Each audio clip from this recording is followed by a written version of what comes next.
Welcome to USA Global TV and Radio, where our mission is to provide education, entertainment, hope, and inspiration. USA Global TV and Radio connects you with experts and audiences all around the world every single day to help you succeed in business and to live a richer life. Visit us at usaglobaltv.com to learn about career and life-changing training and mentoring programs like the Listening Mentor. Subscribe to our newsletter to stay informed about our special programs and offers. Discover how you can become a guest on one of our shows or a host or producer of a USA Global TV and Radio show of your very own. That's USA Global TV and Radio, where the doctor is always in.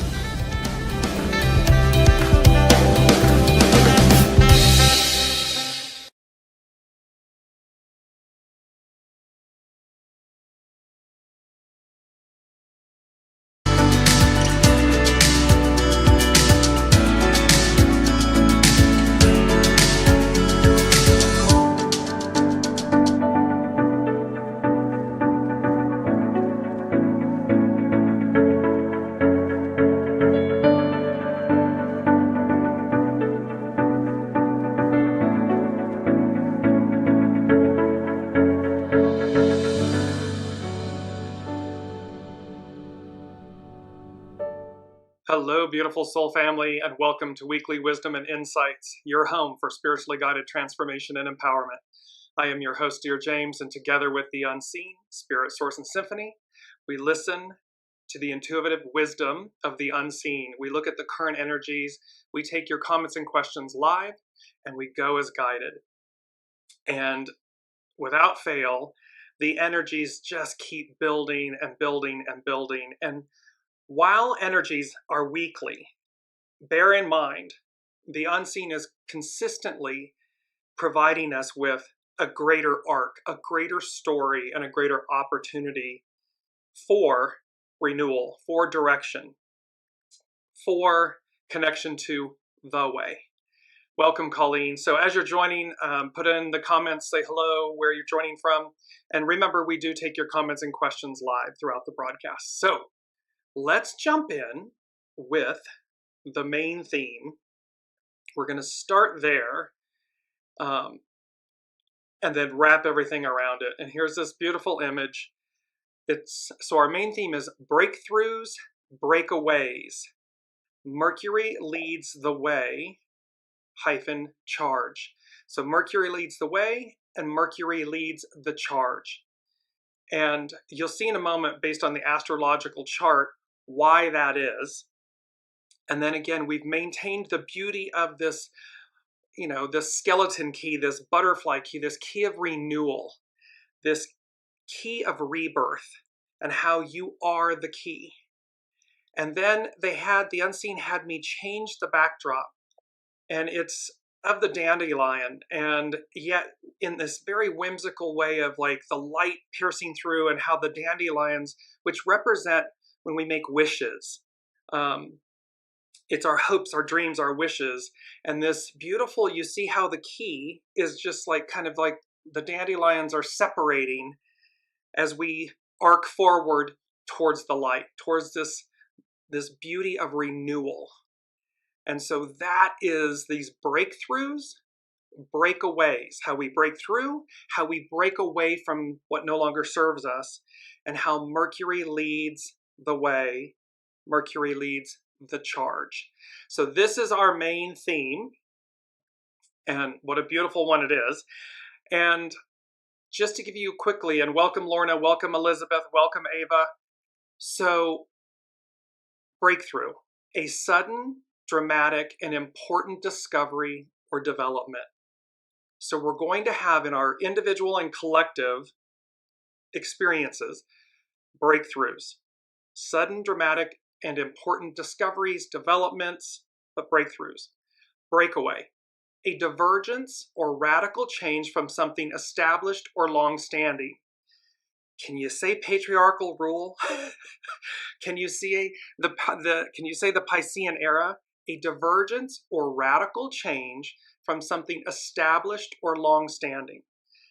a sudden attack or forward movement. So this breakaway, that you break forward, this forward movement. And then the phrase lead the charge, because Mercury leads the charge. It means to make a strong effort to do something, to be the first one to start an activity or a movement. Mercury is the messenger. Mercury represents how we think, what we say. It is our ego mind personality. It's our ego mind. And so here's Mercury, how we speak, how we think, how we move, leading the charge.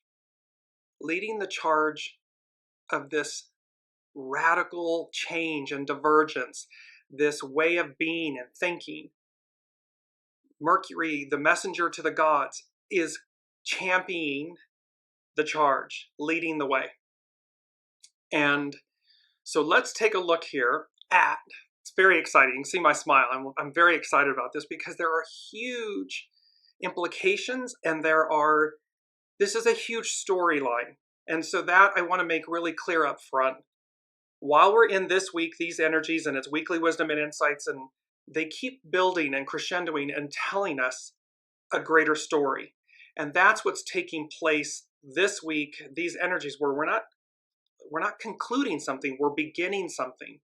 So it's the end of the year of 2023, all of these different things, and yet the entire message and the entire focus is on the advance, is on the new, is on the be ready. And these are the greater arcs and the steps that we take to align ourselves with that. I want to go to our mantra really quickly as well, because I want it at the forefront as well. Our mantra is, what did my soul say it would do? See, it's not about what our ego mind personality says, wants, desires, doesn't want. We're going to place that in the sidecar. The patriarchal Piscean era shifts over, moves over, and sits in the sidecar. The divine feminine, the matriarchal, the Aquarian, the soul source connection takes the driver's seat. And so here with this, and this image is so beautiful. What did my soul say it would do? And here is the image of what appears to be a Buddhist monk. And you see all the iridescent colors, like the colors of his or her aura radiating around. And then, like panning for gold, you see in the right hand this upstretched pan with what appears to be liquid or waters or so forth, liquid soma, wisdom, being poured down into this bowl, this vessel that's being held in his or her lap. And so again, this message of higher octave connection, higher source, soul source connection, being this gold, being mined, being poured down to be received in the greater vessel, individually, collectively. But our mantra is, what did my soul say it would do?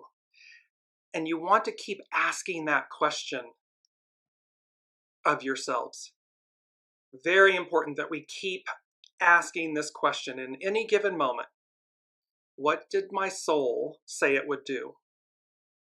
What would my soul have me do?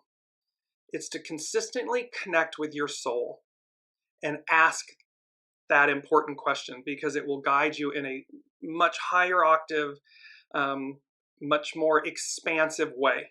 And it will deliver you in ways that you would never have chosen for yourself, in a positive, good way, in an expansive way. That's the moral here. So now let's look, we're going to go to main energies. So our main energies for 12/13/2023, 12, standstill, release, be ready. This was from last week, this standstill. And of course, it's the whole message for December as a 12, this culminating point of pulling up the tent stakes and being ready. 13 is fellowship, socialize. It means coming into union, coming into harmony. It is to be one with, first, yourself, that there's no separation anymore between your ego mind personality and your heart and your soul source connection. They're unified. So this unity, this fellowship, and then to socialize in the sense of interact with others from this place. All year long, it's a 7, so our armies and legions, it's about the correct discipline, having everything we know we have everything we need, no matter what it looks like. If you get caught in that momentary, hiccup of, I don't have everything, or it appears I don't have what I need, stop and see everything you do have. And then again, what would my soul have me do? What did my soul say it would do? And it will lead, it'll show you. Now we have 2 because of, depending on how, if you add the 12, the 13, and the 7, it becomes a 32. If you add the 1, 2, 1, 3, and the 7, it becomes a 14. They both come into being a 5. The 5 is nourished while waiting. We have everything. We're being nourished. We're being provided all the wisdom, all the information. It's just a matter of divine time. So the 32 is about duration. We're committing to the duration it takes. The 14 is about great possessing, that we are going to possess such greatness, and we already do. However, it will become ever more apparent, ever more readily apparent, and thus we shine, and we shine from the inside out. It is by shining from the inside out that we just radiate. You've had it where people will like, wow, what's going on with him or her? Because they're radiating, they're great possessing. And so, very quickly before we move on to the actual, we're going to spend a lot of time on this show about the SABIAN symbols and about the astrological chart because it's telling us a big picture story. I'm just going to give you very quickly the hexagrams, because what's so very interesting is that 14 and 32, both becoming a 5, they both share the same hidden influence, which is 43, determination, breakthrough. And our theme, breakthroughs, breakaways, Mercury leading the way, leading the charge. So they both share that.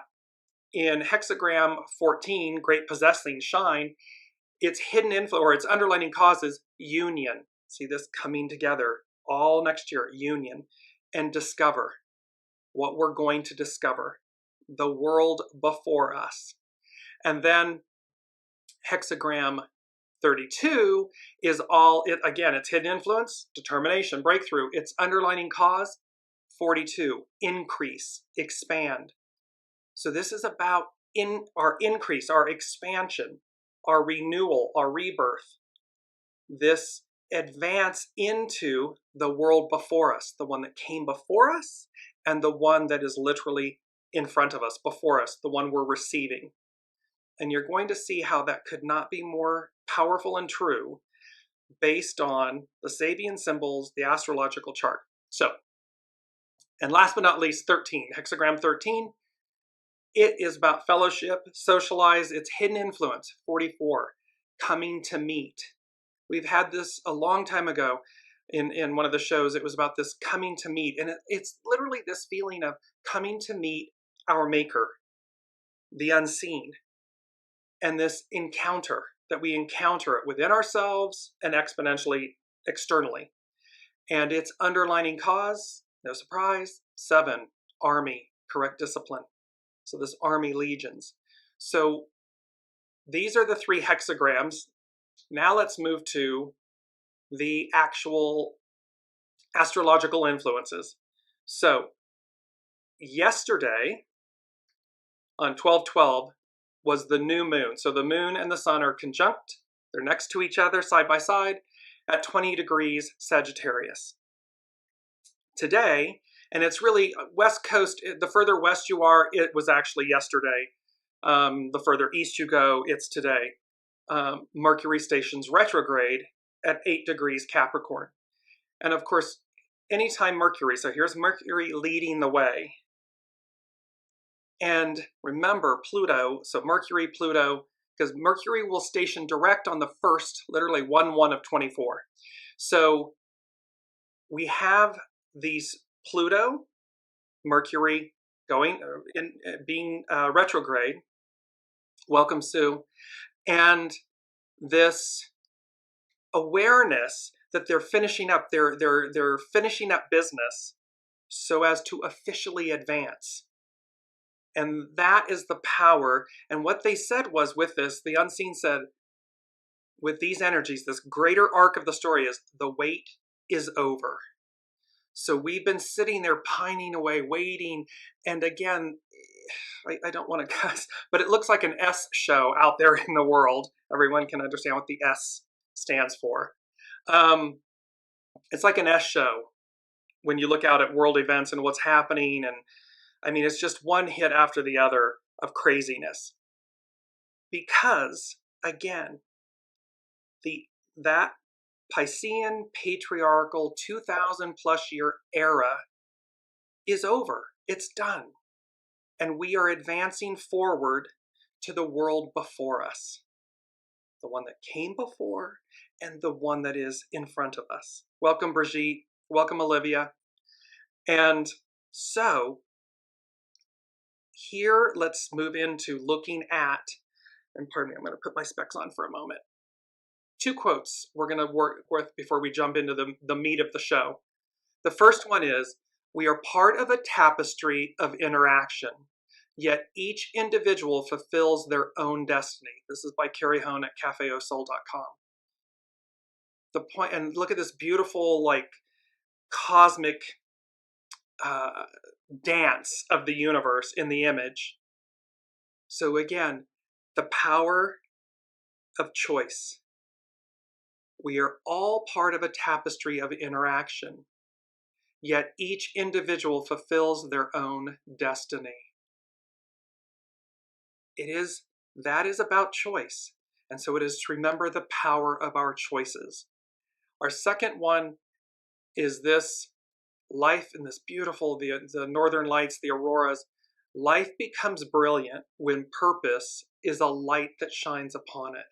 Again, from Carrie Hone at cafeosoul.com. And in the image, you can see the person standing there with their arms outstretched, looking up to the northern lights of just this beautiful cosmic color and dance. The brilliance of it. Life becomes brilliant when purpose is a light that shines upon it. And this is about, we will be coming into such a state of grace and understanding with ourselves that probably for the first time ever, that which has eluded us, which is, what's my purpose? Why am I here? What is this really all about? Becomes readily apparent, because the light shines. The light will illuminate it. The light is going to, it has always been true. It has always been present. It has just been more veiled. Well, now it's like color, technicolor. We receive a new way, a new mode of being, so everything goes from color to technicolor. It comes to life. The indigo blue, iridescent, magical. It comes to life. So let's now jump in. God, I keep smiling. I hope you all are smiling, because I just keep smiling about all this information and where it's all leading. So we're going to now move to the astrological chart. This is the astrological chart for the Sagittarius new moon and the Mercury stationing retrograde, which was yesterday/today. And I want to draw your attention to the top, just go straight north on the chart where you see the 2024 above it. So right at that point, just to the right, you'll see the sun and the moon at 20 degrees Sagittarius. That's the new moon. Just to the right of it is Mars at 17 degrees. No, sorry, 13 degrees. And then going to the left in green, there's Mercury at 8 degrees Capricorn. These 4 right there clustered together in a sense. So here's the way this is working is Mercury's leading the charge. The sun and moon are together. Mars to the right is bringing up the end. It's bringing up the rear. And So before we jump into that, I forgot, I wanted to share with you all. So I'm gonna bounce back, sorry. Mercury retrograde. See, I want to bring up North Point Journal. It's Pam Youngin's North Point Journal. And what she's talking about is, here's the Sagittarius new moon. A new and exciting lunar cycle begins this Tuesday, December 12th, when the sun and moon align at 20 degrees 40 minutes Sagittarius. This new moon is exactly aligned with the fixed star Atria. Atria is at 20 degrees 54 minutes Sagittarius. Atria is the brightest star in a constellation called the Triangulum Australis, the Southern Triangle. This is important. It is about 7 times larger than our sun and emits about 5,000 times the luminosity. Atria is a very favorable influence, enhancing spiritual powers when it is activated. The fixed star also carries the positive energies of both Mercury and Jupiter. So again, here's Mercury leading the way, Jupiter, the great benefactor. Opening our minds to higher wisdom, facilitating the search for life's meaning or purpose, increasing optimism and hope, and favoring philosophical or religious pursuits. Atria is said to be just, truthful, righteous, and benevolent. With the new moon conjunct Atria, all these potentials and qualities are more accessible for us at the time of the lunation, as well as throughout the lunar cycle that begins on Tuesday. What excellent energies to work with as we complete 2023 and begin a new year. So we have these auspicious energies, this auspicious conjunction. And let me just play with the Neptune effect here for a minute. She goes on to say, Pam Youngins, the planet Neptune also plays a significant role in the new lunar cycle due to being in hard square aspect to the new moon. The god of the vast oceans always invites us to transcend our human perspective and to view life through our soul's eyes. What did my soul say it would do? What is my soul source connection guiding me to do? It is not my ego, mind, personality. It's the eyes of my soul. This lofty goal is sometimes difficult to achieve, and Neptune's square to the new moon indicates that we may not be comfortable with what being, quote, more spiritual, end quote, entails. Yes, because it requires us to embrace and to take a higher octave, a higher path, to take the path less traveled. We can see by the world events what taking the least among us, the lowest path, because it's easy, it's cheap, it's easy. It requires nothing. It's a base reaction choice path. So here it's like indicating that more spiritual entails more of us. And yet it's so profound and beautiful. To navigate this lunation successfully and to benefit from its gifts, we are asked to release qualities associated with the shadow side of Sagittarius. We must rise above judgment, self-righteousness, dogmatism, and any attitudes or belief that keep us in a lower vibration than love. If it's lesser than love, the purity of love, then we're in the shadow element of it. In their place, we may call in tolerance, forgiveness, reverence, open-mindedness, generosity of spirit, optimism, and faith. It's so simple to be good. It's so simple to have reverence for your soul self and then radiate that outward. It is easy, or it becomes easier when we practice it. It's like exercising any muscle. However, since this is a challenging aspect from Neptune, we will need to do our work. If we resist this process and choose to walk down the same old tired path of judgment and intolerance, we are likely to encounter the less comfortable side of Neptune. Disillusionment, lack of clarity, apathy and avoidance, deception, oversensitivity, and even fear. So again, choice. We are all part of this tapestry, but our individual destinies are directed by our choices. And that's where we're being mindful here of what we need to do. There are other planetary moon influences, but so coming back to this, is the power of the astrology right now is incredible. Atria, this fixed star Atria. This is blow your mind fascinating. So, why? Why, Dearjames? Why? Well, because Triangulum Australis. A triangle is a geometric shape that has three sides. There are two triangles in the sky. This small southern triangle, Triangulum Australis, is a new addition to the sky and was named by Johann Bayer in 1603. The northern triangle, Triangulum, is an ancient constellation.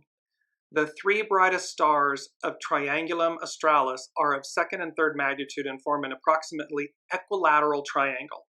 So this southern triangle, of which Atris is a part of, is in the south.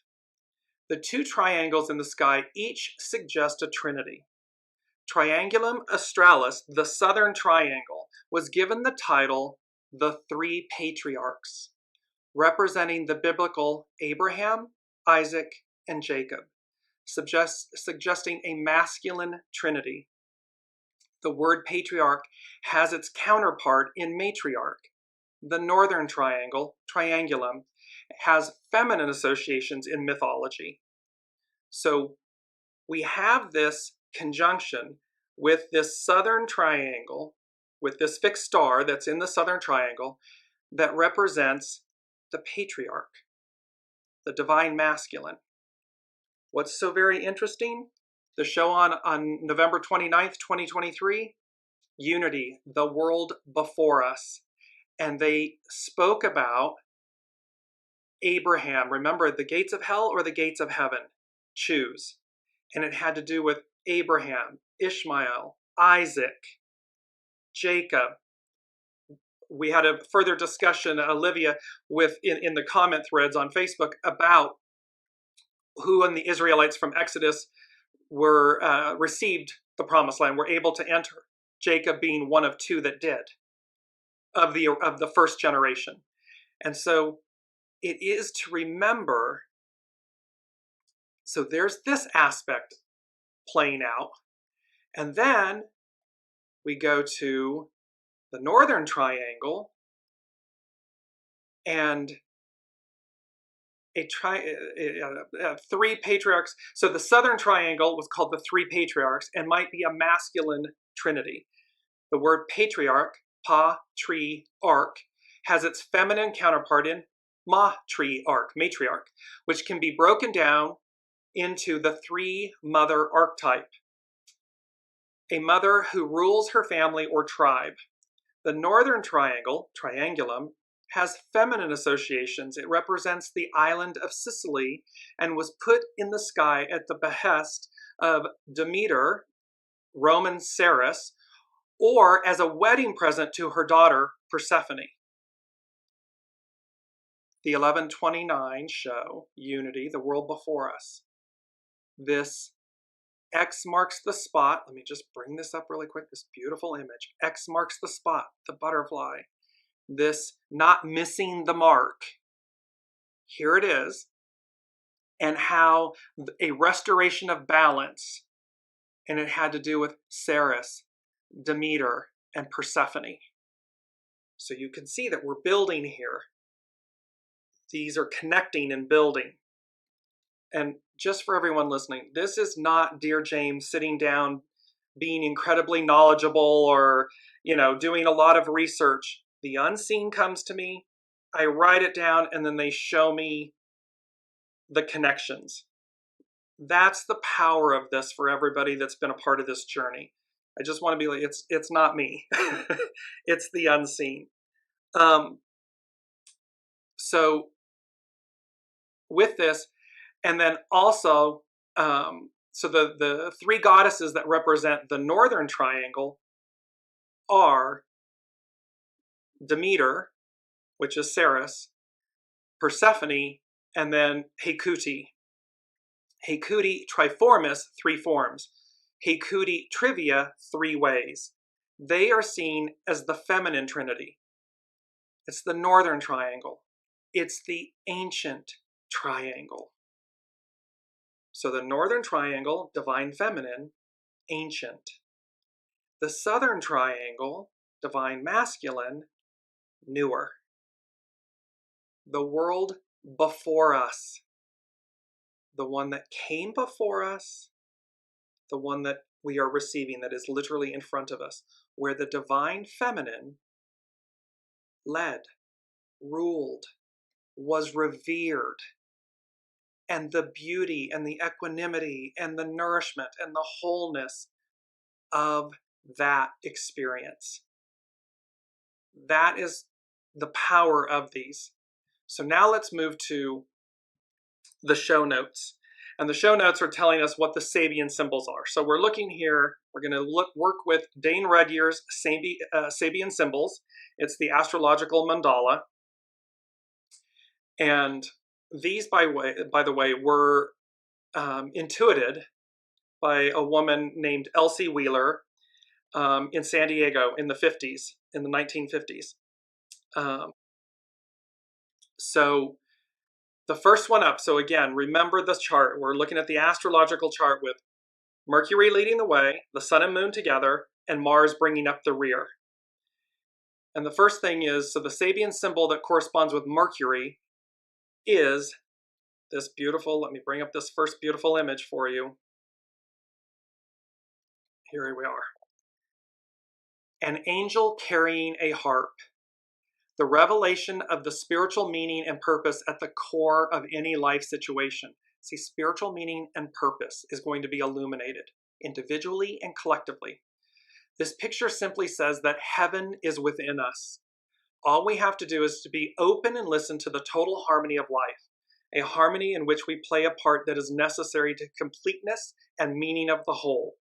We have to play our part in order to receive it. We have to actually recognize that this is true, that heaven is within us, that we have everything we need. To do this, we have to surrender our separative ego consciousness and flow with the universal current, which to the religiously minded person is the will of God. It's the higher will. It is our soul source will, our soul source connection. What did our soul say it would do? Not our ego, mind, personality. Healthy ego, mind, personality in service to, in alignment and service to the soul. This symbol implies the technique of attunement to the rhythm of universal life. Angels are to be considered personalizations of various aspects of this life and totally subservient to its rhythms and purposes. Angels serve us. They serve God, higher, holy self, everything. They are magical, they are pure, and they are attuned. They are wise. So this is the first aspect of what Mercury is leading the way, an angel carrying a harp, and the message of attunement, align, surrender your ego, mind, personality to the will of your soul, to thine will, higher will, God's will. Let me just bring this in. So Brigitte, it is you as well, though. You're allowing and receiving. So you're huge in bringing forward the transmissions. Thank you. But however, truly, yes, I show up, as do all of you, because we make choices. And the power of choice cannot be understated. It is the fact that you choose. Because we had this discussion, there are no mistakes. Replace the word mistake with the word choice. What was my choice? Not what was my mistake, or that was my mistake. No, that was my choice. My choice led to something that I view as a mistake. But when I let go of the fact that it's quote unquote a mistake, I will be able to revisit, higher mind, I will be able to revisit the choices, my choices that led to this event, experience, and then I can see what was really in it. What was the purity of my intentions? What were the choices involved? What was my ego mind personality doing? Was my soul present or was it excluded from the conversation in the event? It's about choice. And these are powerful times with these powerful messages. So here's Mercury, attunement and surrender to divine will. Next up is the sun and moon, and this is just so funny. I love this image. Here we are. So the sun and the moon are together. Sagittarius, 21 degrees. The use of imagination and make-believe in anticipating higher stages of development. And it is a child and a dog wearing borrowed eyeglasses. And you can see there's a child and a dog on screen wearing sunglasses.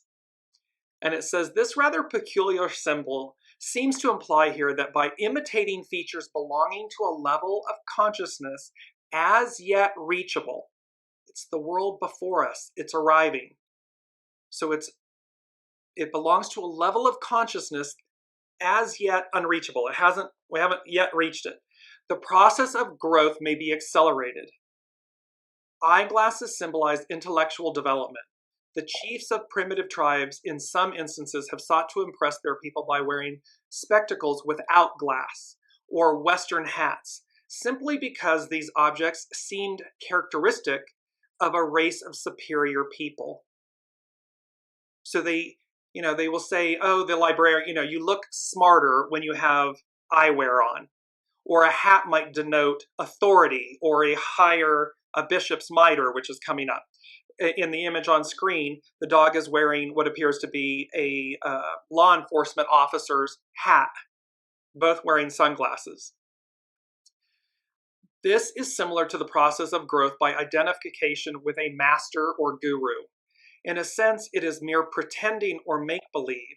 Yet wearing the mask of a god, the medicine man at the time becomes, for all practical purposes, the incarnation of the god.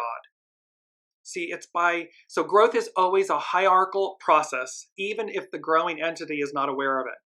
The symbol suggests the value of learning through imitation.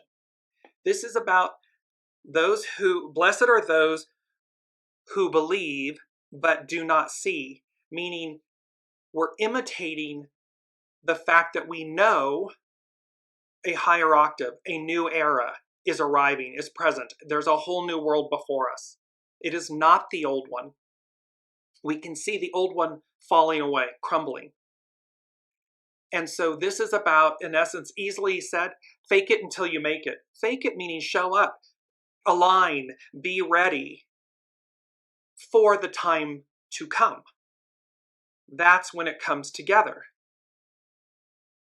So Colleen is saying choice equals responsibility, which so many have issue with. Yes, because again, we have to acknowledge our choices, not our mistakes, our choices, because our choices lead to everything. They are the foundation of our life experience. So what choice?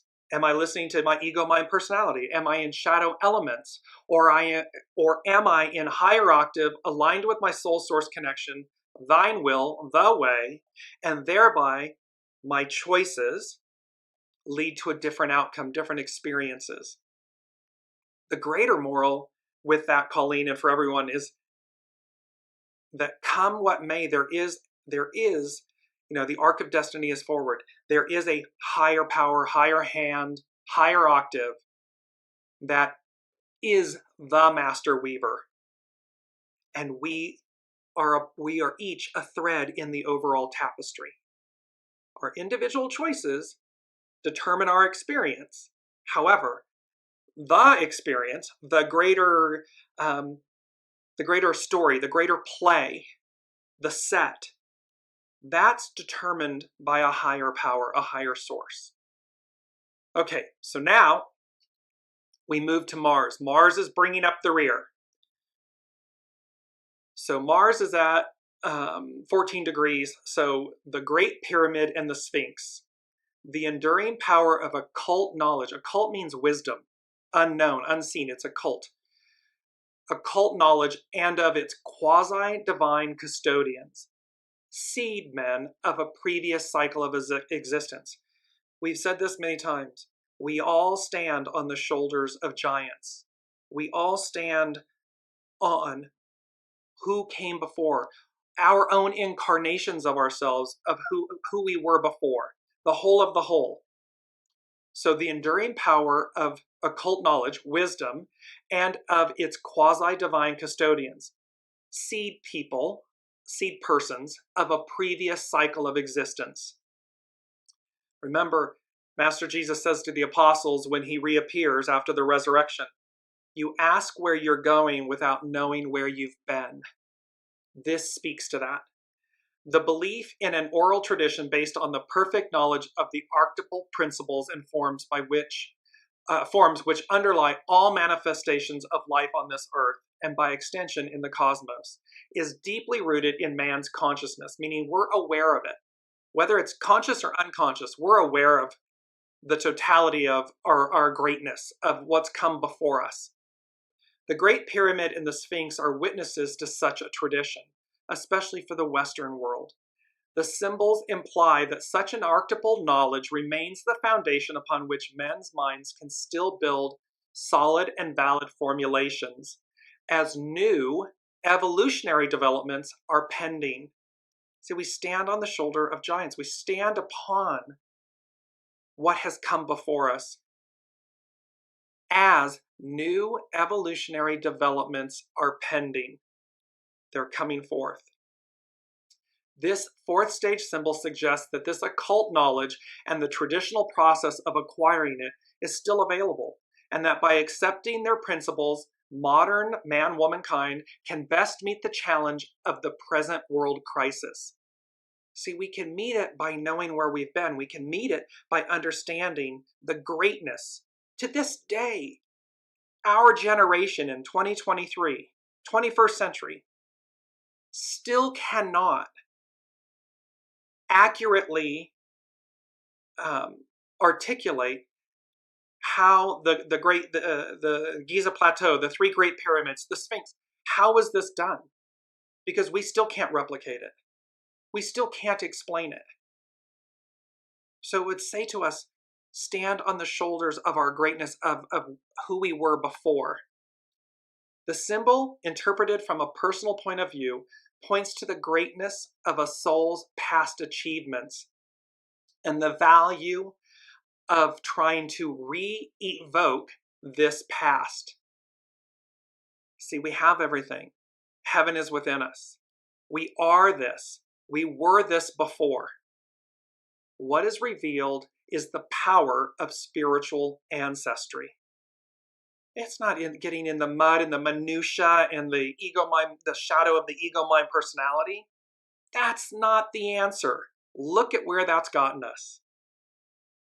The higher octave is the power of spiritual ancestry. The power of who we are and were before us. Because it's returning. The time returns. Now, this is, and then Jupiter, let me bring the screen up really, the other. So remember here, if you look further around then to the left, top of the screen and go to the left, Mercury's there in the green. To the left of Mercury is Pluto. To the left of Pluto in black is Saturn, and to the left of Saturn in blue is Neptune. If you keep going downward to the left, you will get to the symbol in Taurus. It's a red symbol, and that is Jupiter. Just below Jupiter in green is Uranus. So we're going to Jupiter next. So Jupiter, and I love this, and it is so powerful. It really says it all. And Jupiter, the great benefactor. This is about the woman of Samaria at the ancestral well. The meeting of the traditional past and of the creative spirit pointing to the future. Remember, this is about Master Jesus and the woman in Samaria at the well. Remember, Master Jesus was bridging the era of Aries to the changeover to the era of Pisces. Both the ram, the lamb, and the fisher of men. So Here it says, this symbol refers to a most important but usually narrowly interpreted or interpreted away episode of the Christ mythos. Early in his ministry, Jesus meets a Samaritan woman at an ancestral well. This woman belongs to a tribe despised by the Jews. Moreover, she is unmarried and therefore on the fringe of even her own society. It is to just that kind of woman that Jesus reveals that he is the Messiah, saying, quote, I am he. A revelation that he apparently will not bestow even upon his disciples, at least not in words. Words in occultism, wisdom, let there be light, and the I am the word, and the word, words in occultism are the creative factor. We create with our words. So again, our thoughts, our words, our choices, it is to be incredibly mindful of the words we use. Because in occultism, revelation, wisdom, they are the creative force. What does this mean? Jesus, as the avatar incorporating the Christ impulse, came to replace the old tribal order with a new order based on universal love. So he's coming to replace the old tribal order, the law in Judaism, the law is being replaced with a new covenant, which is universal love.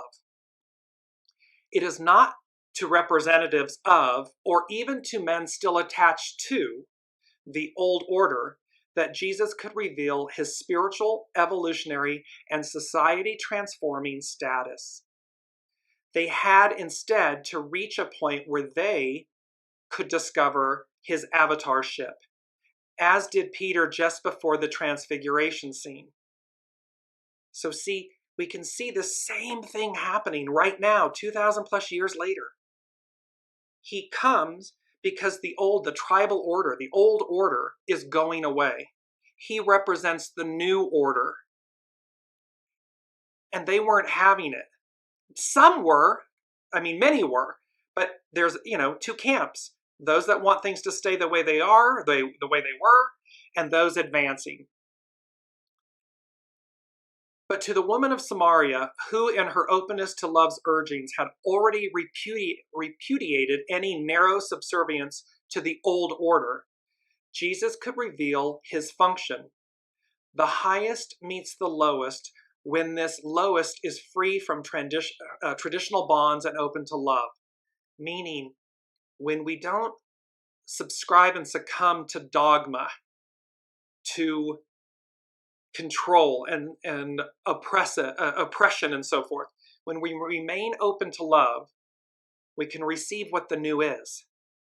The creative future descends first to that which has become chaos. An old order is never open to a new revelation until it has accepted disorder in the name of that power which subsumes all forms of order, i.e., love. So the creative future descends first and becomes chaos because an old order is never open to a new revelation. We get comfortable. Humans don't like change. We want to do what we've done and we're used to what we're used to and that's it and have a nice day and I'm not interested in what I don't understand or know. It's the beast I know. I'm not comfortable with the unknown. And so until it has accepted disorder in the name of that power which subsumes all forms, meaning love, it changes it. In this second stage of the fivefold sequence, a contrasting element enters upon the scene. It is no longer a collective cultural effort based on past knowledge. It's not what we already know. It's not the beast that we know, as in the preceding symbol, but a meeting, encounter, coming together, coming to meet, an encounter, but a meeting that introduces into the collective situation a totally new factor which transcends it, transcends the old. So there's a meeting and something gets introduced into the whole of the whole, the collective situation that is a totally new factor which transcends it. In all capital letters, a new quality of being is revealed, which renders the old patterns obsolete. Human being, a new quality of being, a new order, a new way is revealed, which renders the old patterns obsolete. They're done.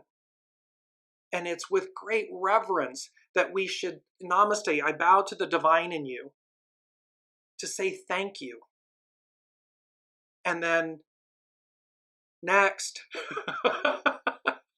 So this is all then on the far right of the astrological chart there in green. Well, to the top about 2 o'clock, you'll see there's Venus. Venus is in Scorpio. It's Scorpio 10 degrees, 10 denoting new beginnings. Now with this, Venus,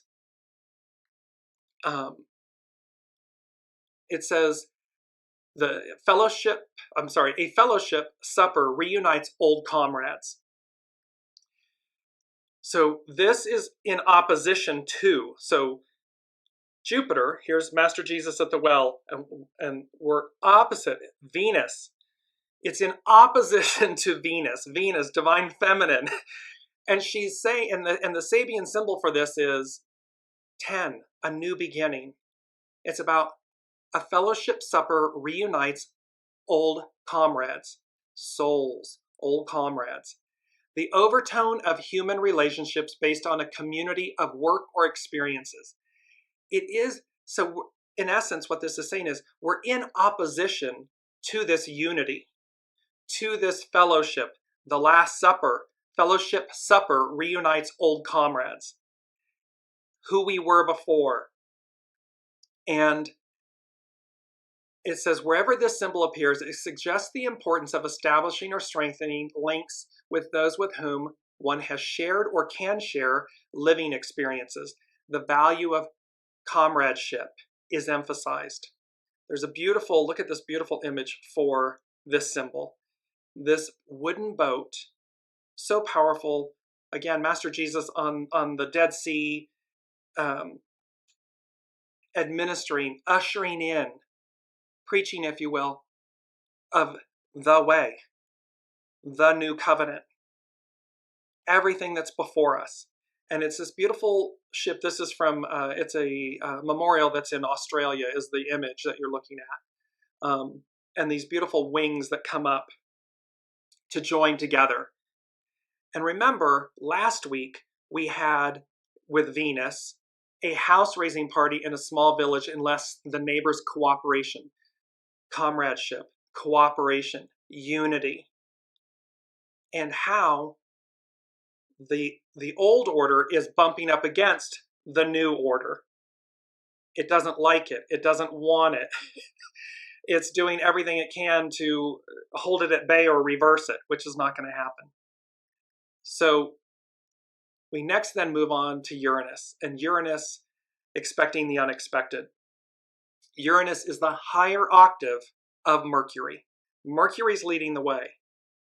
Uranus is way out front in Taurus. And it's phase 51, and that's very interesting because in the I Ching, hexagram 51 is thunder, shock, and awe. And so it can be about revelatory occurrences, unexpected. Now the beauty of this image for Uranus, it says, a finger pointing to a line in an open book. This is an image also of Yod, the finger of God, pointing and touching to humanity. A clay slab, the lines, the crack. The keynote is learning to discern what in your culture and religion is meaningful to you personally. This symbol evokes the traditional practice when one is in need of guidance of opening at random a sacred book. For Christians, the Bible, and spontaneously placing one's finger on a paragraph. So what this means, if you've ever done this, it can be with tarot, with a card. It can be with a sacred book. And you randomly open, you sit, you take a deep breath, you align with what your issue is, and you open it, and you put your finger in it, and you're given gnosis, wisdom. So the symbol evokes the traditional practice when one is in need of guidance of opening at random a sacred book and spontaneously placing one's finger on a paragraph. We are all parts of a cultural religious whole. Religious meaning faith. And every whole has a message for its many parts. When they are willing to submit their will to the great meaning and destiny of the whole, thine will. In an even broader sense, the open mind can learn to detect signatures in many events which he or she has allowed to occur, meaning we are open to the unseen. We look beyond the surface. We look to detect the signatures that are really underneath everything. The too great reliance on repeated symbolizations can lead to a schizoid state of over-subjective dependence on signs and omens. This speaks to dogma. When we become entrenched, too great a reliance on repeated symbolizations. No, it must be this way. No, it's dogma. It becomes stale. Everything in the universe is energy and about change. So this too great reliance on repeated symbolizations where things are fixed instead of fluid, where they become dogmatic, we lose the purpose and the value because it becomes like a broken record. We're no longer in touch with higher octave, higher mind, soul source connection, evolution. This is the first stage of the 11th, and its symbolic phases in the general process of differentiation. By relying on cultural guidance, a person identifies themselves with a differentiated type of collective response to a particular environment. What this means is we become dogmatic. We become subservient to a fixed ideal. And that causes a problem. Because if we are not open to source, to higher wisdom, then we're subservient to a dogmatic collective association, idealization, value system. It separates us.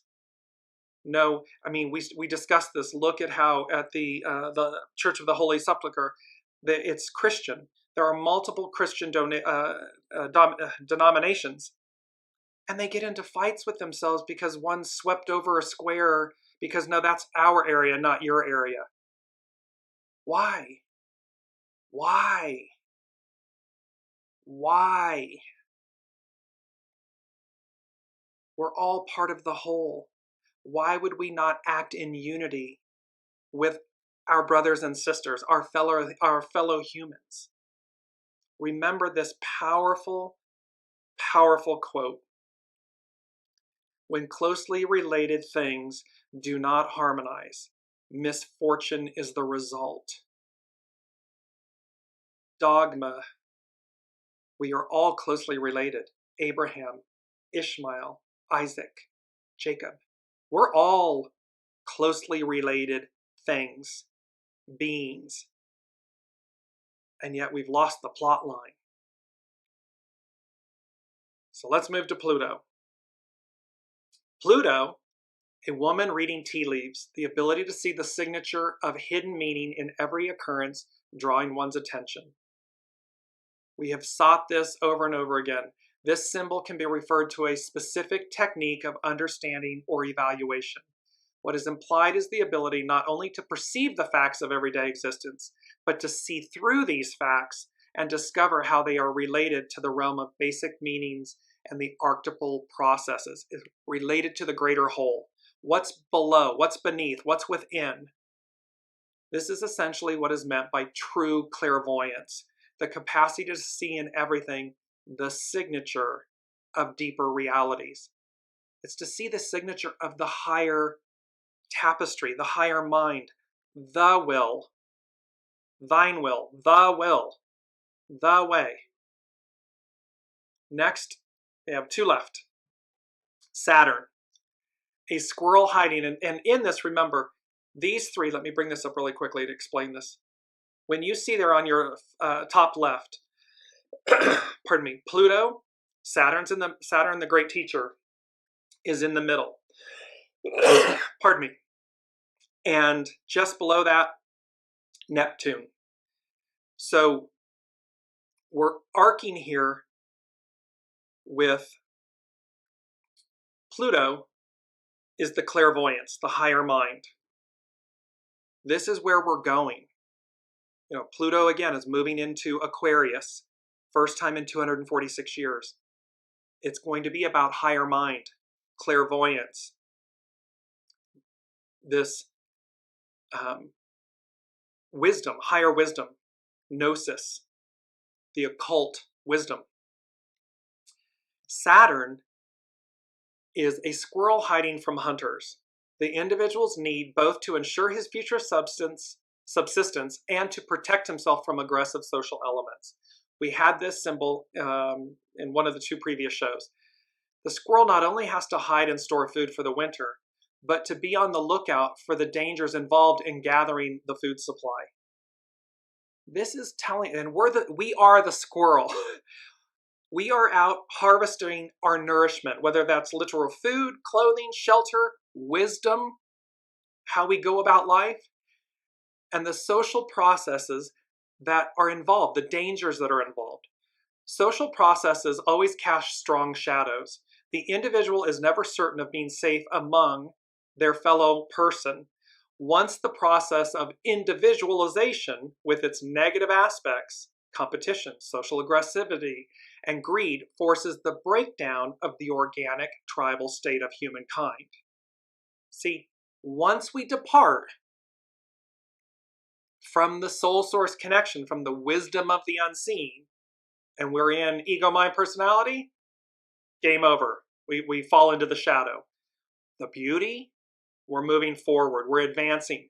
This higher mind, this great receptivity is ever present, is coming. It's the world before us. It's returning. This symbol warns of the dangers of life and society during an era of exacerbated individualism. Can you say present day? The dangers of life and society during an era of exacerbated individualism, when violence is a possibility never to be dismissed. Why? Because the need for self-protection and caution is ever present. It's present because we're witnessing what happens when we become over-identified with our ego, mind, personality. Me, versus us, thine, the way. So it is about self-protection. It doesn't mean do nothing. It means place your focus and your choices and your words and your alignment with the new, with the world before us, with the Northern Triangle, with the return of the Divine Feminine in a harmonic, peaceful way. It does not mean do nothing. It does not mean be passive.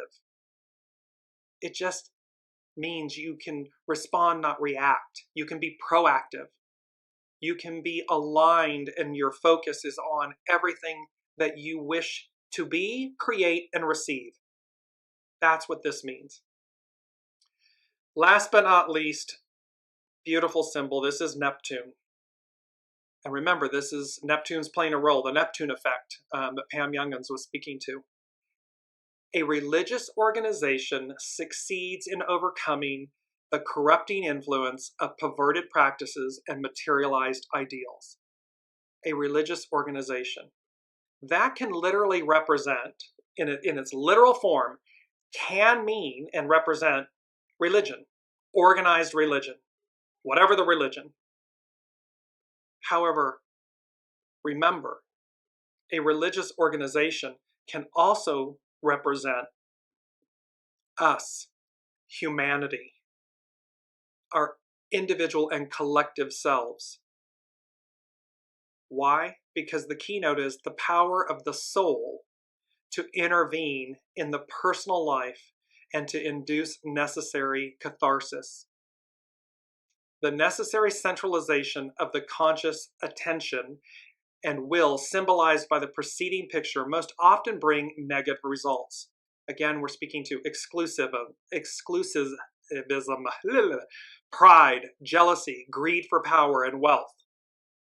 Every person is a church that has the soul as its God. But most people forget the soul and live according to dogmatic rules and habits which not only have become empty of inner meaning, but very often have been perverted by the demands of the senses and the emotional nature, and by the ego with its rationalizing intellect.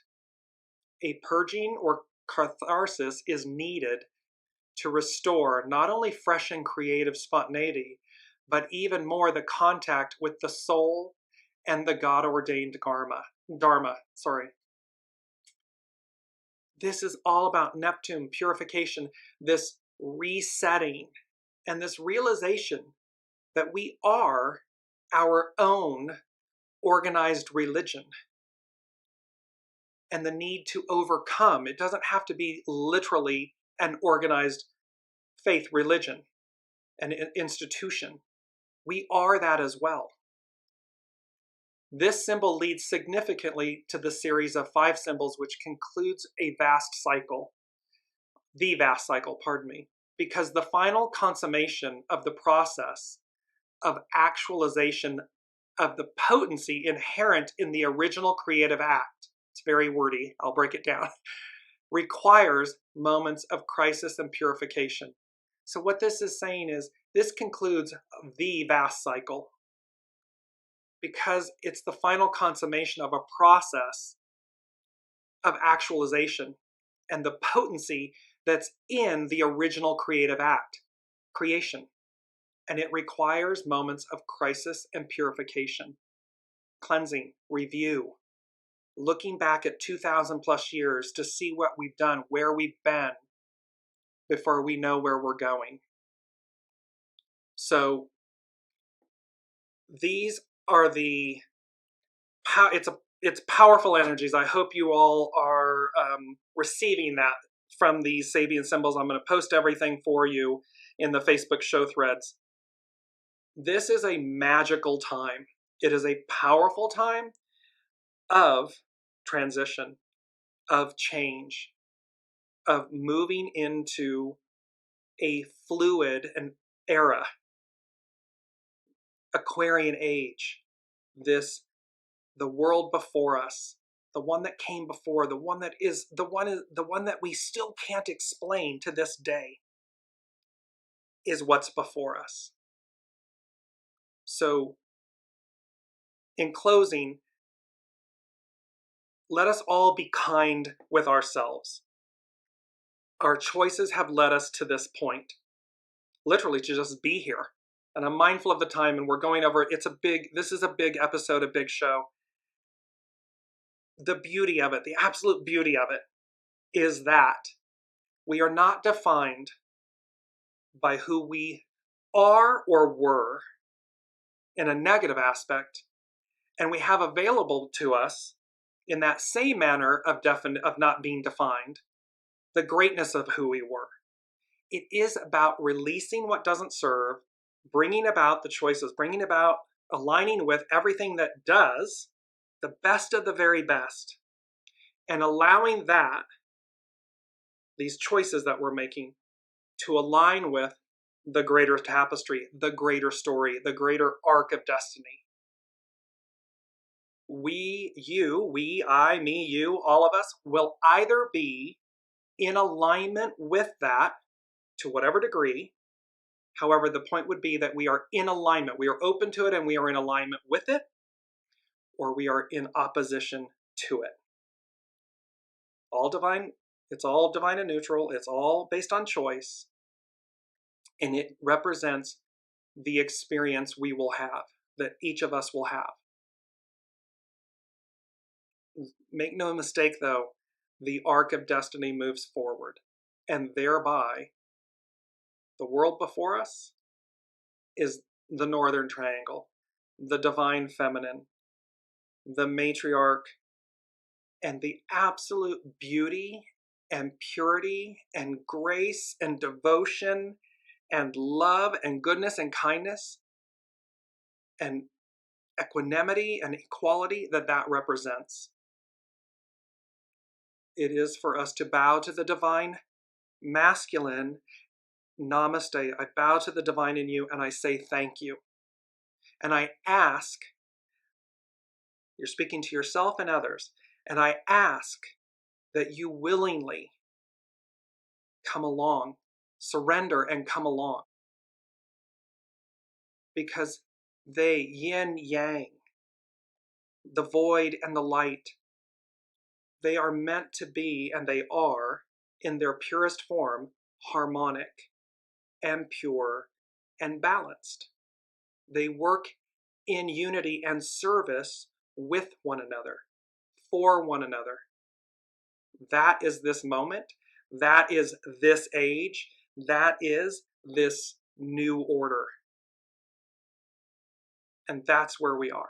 So, powerful energies. I love you all. It's 10:10 where I am. Double boom, double boom.